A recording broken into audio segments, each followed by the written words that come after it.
Bom, queridos, graça e paz. É um prazer estar aqui. Meu nome é Regiane e eu quero compartilhar com vocês uma palavra que eu gosto muito, que está em 2 Crônicas, capítulo 7, o versículo 14. Acho que é muito conhecido do povo, que é: se o meu povo, que se chama pelo meu nome, se humilhar e orar e me buscar, e se converter dos seus maus caminhos, então eu ouvirei dos céus, perdoarei os seus pecados e sararei a sua terra. E esse versículo é um versículo muito importante porque às vezes a gente ouve muito as pessoas falando sobre esse versículo e lembrando da parte final dele, que Deus ele sarará a nossa terra. E ele fará isso. Mas para que Deus ele faça isso, para que a nossa terra seja sarada realmente, nós precisamos tomar uma posição. Nós precisamos tomar uma posição de cura em nossas vidas.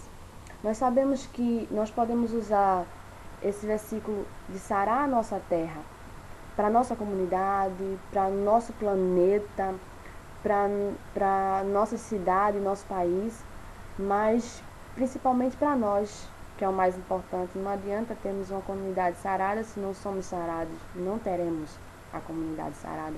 Precisa começar de nós. Então, esse versículo é principalmente para nós, que somos terra, né? A Bíblia se refere a nós como terra, que precisamos ser férteis, né? Nós precisamos ser uma terra frutífera, então precisamos ser sarados por Deus. Tudo aquilo que impede que a gente frutifique, Ele precisa tirar, curar.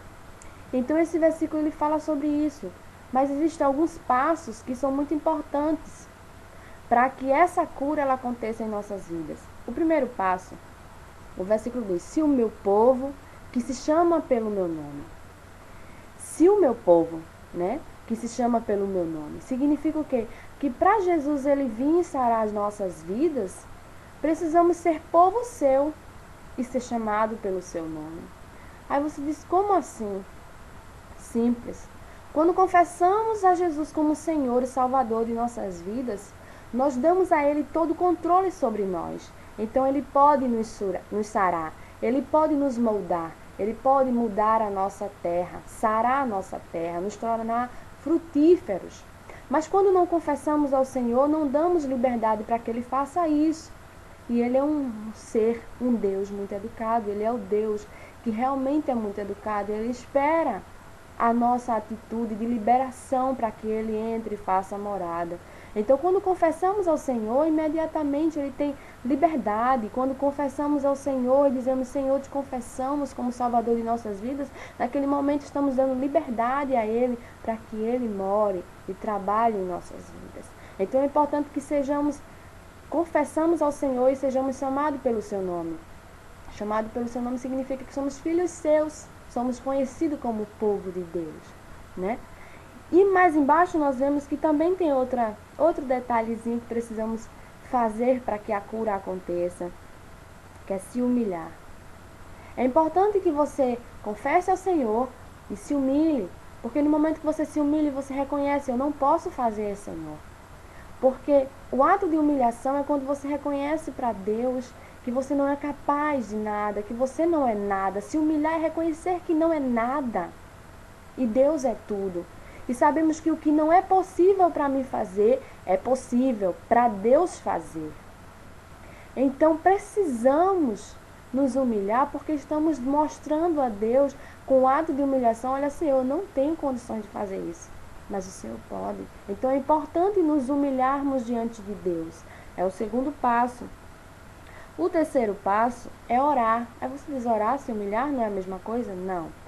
Se humilhar é uma atitude que você toma diante da sua vida. Orar é você conversar com Deus, é dialogar com Deus. E quando a gente tem um amigo que a gente ama, que está conosco todos os dias, que a Bíblia diz que o Senhor está conosco, quando confessamos a Ele habita em nossos corações, o Espírito de Deus habita em nós.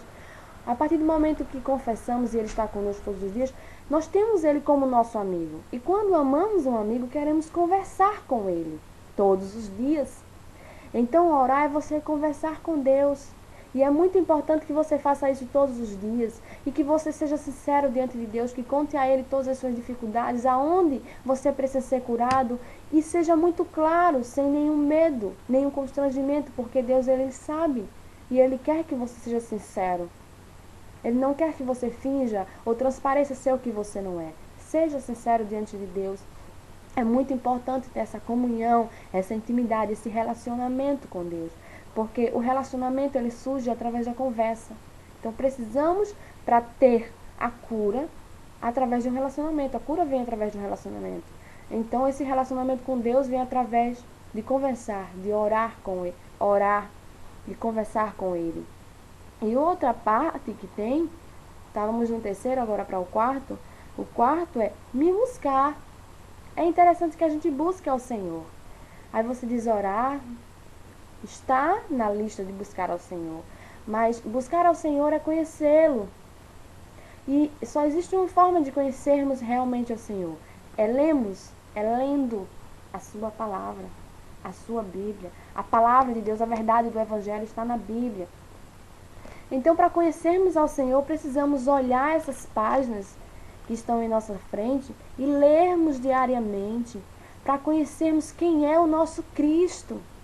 E isso é buscar a Deus, é buscar conhecimento dele, é saber quem ele é. Porque não adianta só orar e não buscar. Que base espiritual você vai ter?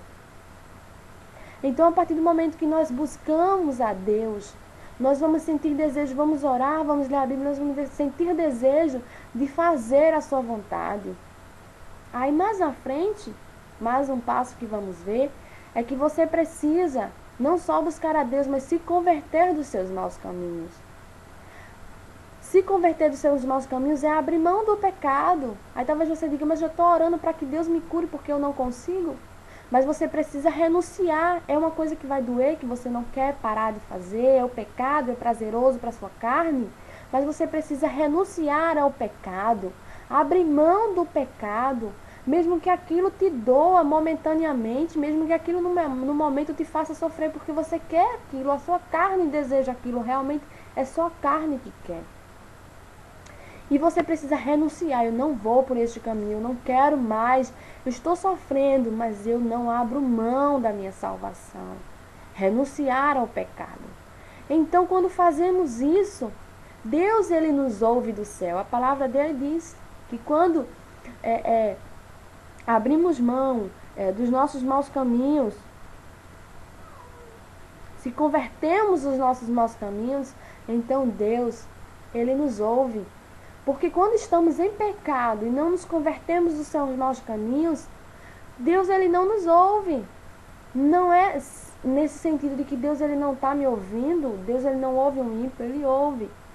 Mas para que os nossos olhos possam ver a liberação da nossa oração, visualize a resposta da nossa oração, a vitória seja concreta em nossas vidas, precisamos não renunciar ao pecado. Precisamos seguir estes passos que já foi dito aqui. Porque quando estamos em pecado, a bênção não é liberada. É a mesma coisa que Deus não está ouvindo. Porque Deus ele não pode liberar a bênção para você. Você está no pecado. Ele não pode ir de encontro à verdade da sua palavra. Não sou eu quem digo, é a palavra de Deus. E ele jamais vai de encontro ao que ele disse, porque se torna mentira e Deus não mente. E a palavra dele mais embaixo nos afirma que ele nos ouvirá quando renunciarmos o pecado, quando não quisermos, quando abrirmos mãos do pecado. E ele perdoará os nossos pecados. Está vendo aquilo que lá, agora há pouco falamos, que dói, que você não queria abrir mão, mas você vai renunciar por amor a Cristo? Aquilo que você tem desejo, quando Deus nos perdoar, seremos livres. Porque o perdão nos liberta.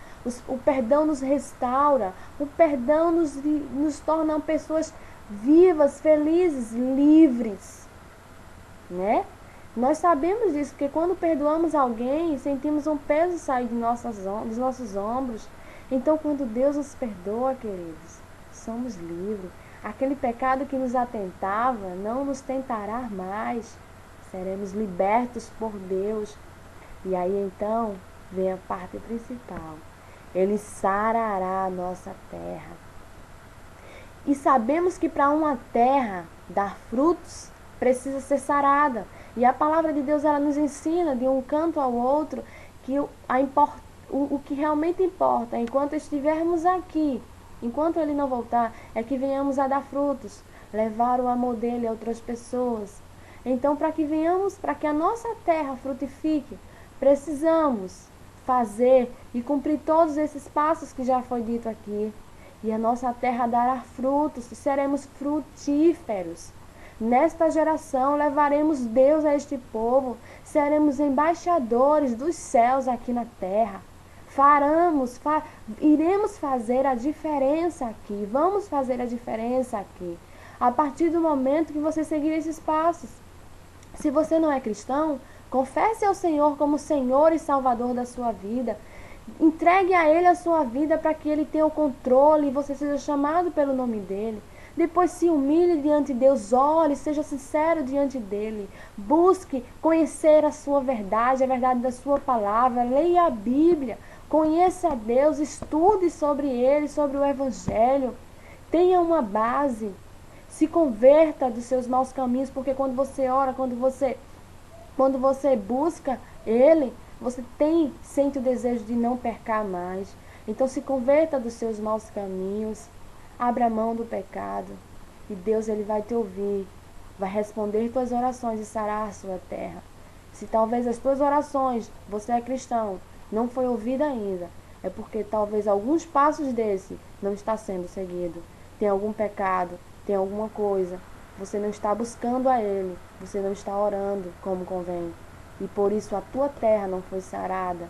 Se você quer a vitória de Deus sobre a sua vida, você precisa seguir o seu manual, a Bíblia. Que Deus possa te abençoar com essa palavra, amém? Fica na paz.